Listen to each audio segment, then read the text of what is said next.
Bismillahirrahmanirrahim. Assalamualaikum warahmatullahi wabarakatuh. Alhamdulillahirabbil alamin. Wassalatu wassalamu ala Rasulillahil Mustafa wa ala alihi wa sahbihi wa man wafa wa ba'du. Allahumma shalli wa sallim wa barik ala sayyidina Muhammad wa ala ali sayyidina Muhammad kama barakta ala ali Ibrahim fil alamin innaka Hamidum Majid.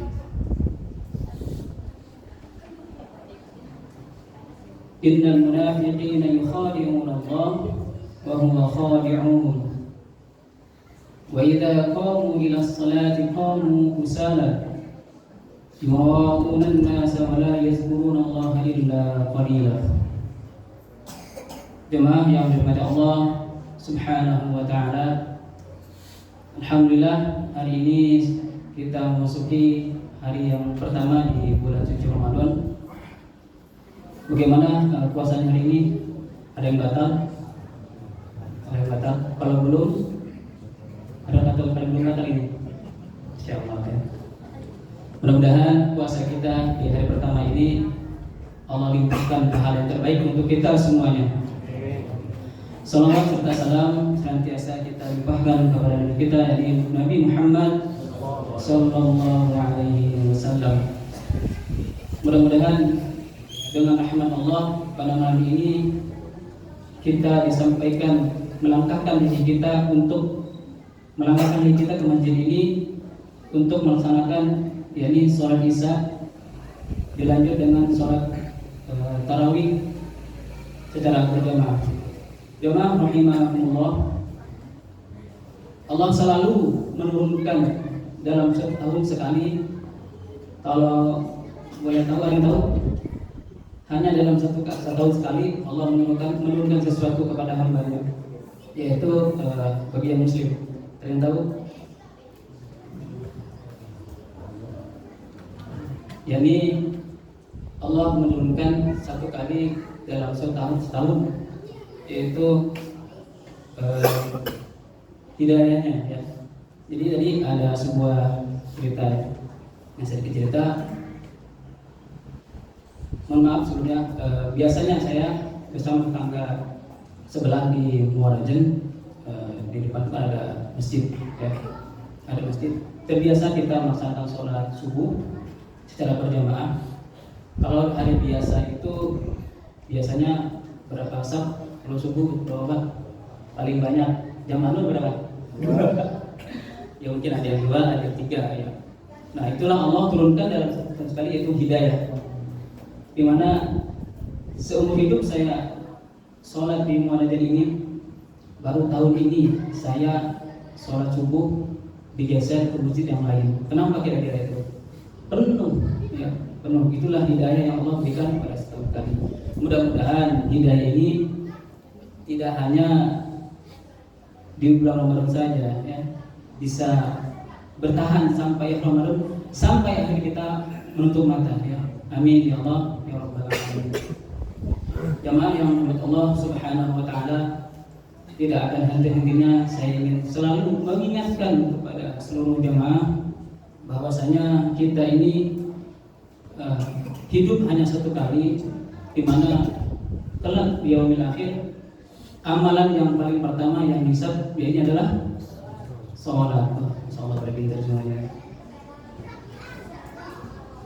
Di zaman yang semakin dekat dengan hari di akhir ini, zaman yang di akhir zaman ini, kita menyaksikan suatu fenomena memperhatikan yang menimpa kaum muslimin, yaitu sebuah realita banyaknya orang-orang yang mengaku muslim namun tidak tahu hakikat dari Islam itu sendiri.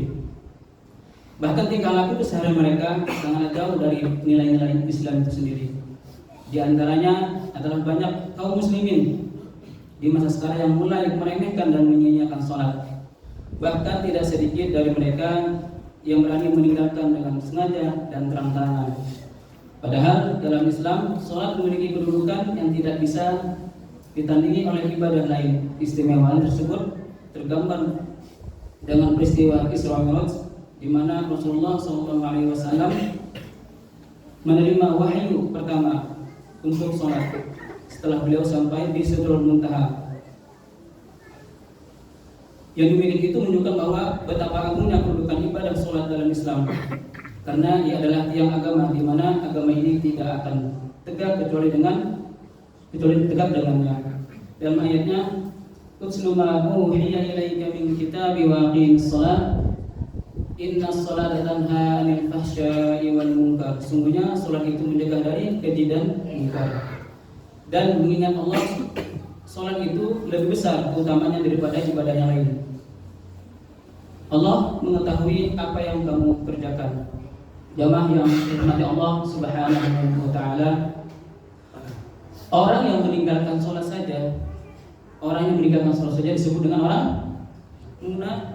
munafik. Apalagi orang yang tidak sholat disebut orang yang kafir. Ya. Apa ayatnya? Innal munafiqina yukhadi'una Allah wa huwa khadi'uhum. Wa idza qamu ila sholati qamu kusala yura'una an-nasa wa la yadhkuruna Allah illa qalila. Sesungguhnya orang munafik itu hendak menipu Allah. Tipu-tipu ciri-ciri. Sesungguhnya orang munafik itu hendak menipu Allah. Jadi ada yang tahu nama seorang tokoh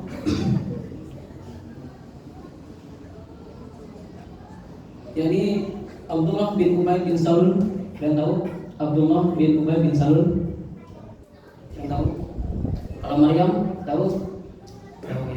Jadi Abdullah bin Ubay bin Salul itu adalah tokoh munafik di Madinah, ya. Di mana ketika Rasulullah SAW sholat, beliau di belakangnya. Setelah Rasulullah sholat, kemudian pulang, apa yang dikatakan oleh Abdullah bin Ubay bin Salul? Lihat Muhammad, dia sholat hanya untuk dilihat, hanya untuk diperhatikan saja. Karena Muhammad kita bercerai-berai. Ya. Tadi ayatnya jelas, innal munafiqina yukhadi'una Allah wa huwa khadi'uhum. Sesungguhnya bagi orang yang muslim yang meninggalkan sholat itu disebut orang munafik. Bagaimana orang yang sengaja tidak melaksanakan sholat?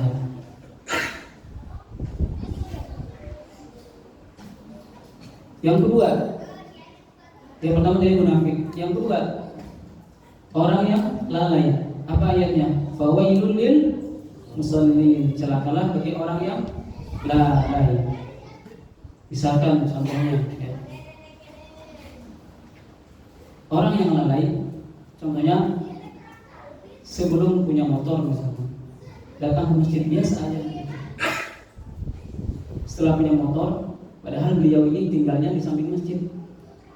Ketika punya motor keliling masjid, RT 5, RT 4, RT 2. Ayo Pak, kita sholat. Ayo Pak, kita ke masjid. Supaya apa maksudnya itu? Alladzina hum yura'un wa yamna'unal ma'un. Itu dikatakan yang disebut dengan riya. Bukan mengajak sholat, tapi ingin bilang, wah ini motor saya yang baru. Gitu. Jadi mudah-mudahan kita yang pada malam hari ini Allah berikan hidayah yang terbaik di bulan Ramadan ini menjadi Ramadan yang terbaik. Semoga pahala yang kita lakukan pada malam ini Allah catat dengan pahala yang terbaik. Pertanyaan terakhir, jika ada seorang hamba Allah tinggal di samping masjid, kemudian dia muslim, tidak melaksanakan sholat, apa hukumnya? Bakar semuanya, usir. Sekali lagi ya, ada seorang hamba Allah tinggal di samping masjid, kemudian tidak melaksanakan sholat secara berjamaah atau tidak sholat sama sekali, dia muslim.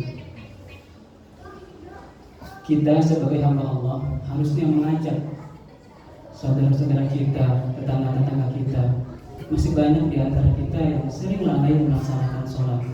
Karena ingat, sholat itu adalah amalan yang paling pertama akan dihisab oleh Allah Subhanahu wa Ta'ala. Jika kita saja sebagai hamba Allah tidak mau mengajak saudaranya atau tetangganya melaksanakan sholat, lantas bagaimana nanti di akhirat akan dipertanggungjawabkan. Wahai fulan, kenapa engkau tidak mengajak si fulan untuk datang ke masjid? Ya Allah, dia sudah diajak tapi tidak mau, begitu ya. Artinya kita doakan beliau, ajak beliau untuk mengajak sesuatu kebaikan itu tidak satu kali, butuh proses, butuh waktu yang lama. Mungkin kita doakan dengan sholat tahajud, sholat lima waktu, mungkin perlahan-perlahan akan membuat hatinya. Jemaah yang dengan Allah Subhanahu wa Ta'ala, tidak banyak akan sampaikan. Mudah-mudahan yang sedikit ini yang bisa kita menjadikan pelajaran untuk kita semua. Wabillahi taufiq wal hidayah. Assalamualaikum warahmatullahi wabarakatuh.